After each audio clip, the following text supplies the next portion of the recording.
So today we are going to talk about mubende goats. Actually, their origin is from Kabale and Bundibujo districts. It is not mubende as the name suggests, but they originated from Kabale Highlands and Bundibujo district.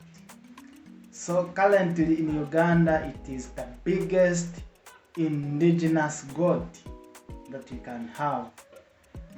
We have other breeds of goats, local ones, but they are rare. But this one is the common one.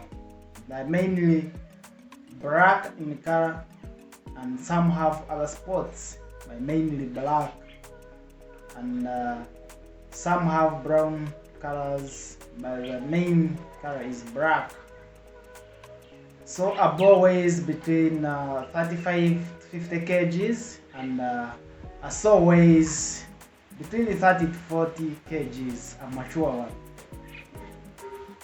They produce mainly 2 to 3 kids, but one can produce 1 kid, but common ones are 2 kids or 3, depending on the size. So from today, this farm will be common on this YouTube channel. You'll be seeing videos from this farm. You'll be seeing fish farming, goat farming, and so on.